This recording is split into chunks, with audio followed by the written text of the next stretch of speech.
दूसरी तिमाही में व्हाइट गुड्स कंपनियों के नतीजे उम्मीद से कमजोर रहे। मार्जिन पर दबाव इतना ज़्यादा रहा कि कई कंपनियों का प्रॉफिट तक सिकुड़ गया।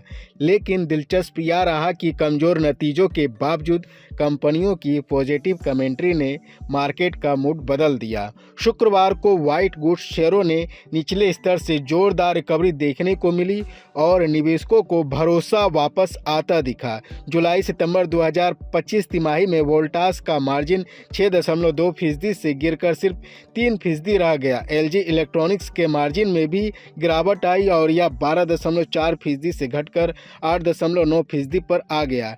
पीजी इलेक्ट्रोप्लास्ट के मार्जिन पर भी दबाव रहा, जहां कंपनी का मार्जिन 8.3% से गिरकर 4.6% पर आ गया। यानी सेक्टर में ऑपरेटिंग लेवल पर लगभग हर कंपनी के लिए यह तिमाही चुनौतीपूर्ण रही।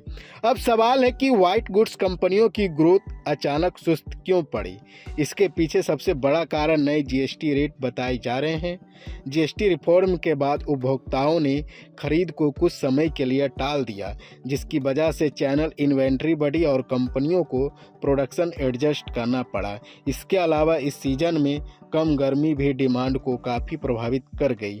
ग्लोबल जियोपॉलिटिकल तनाव, महंगी कमोडिटी और फॉरेक्स उतार चढ़ाव ने भी लागत बढ़ाई और मार्जिन पर सीधा असर डाला।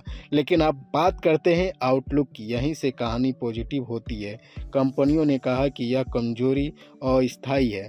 दूसरी तिमाही में ग्लोबल दिक्कतें ज़्यादा थी, लेकिन फंडामेंटल मजबूत है और आने वाले तिमाहियों में डिमांड बेहतर होने की उम्मीद है। जीएसटी कट, बेहतर सीजन और बीईई नियमों में बदलाव से ग्रोथ को सपोर्ट मिलने की संभावना है। एलजी इलेक्ट्रॉनिक्स ने इस तिमाही में नेट प्रॉफिट में 27% की गिरावट दर्ज की।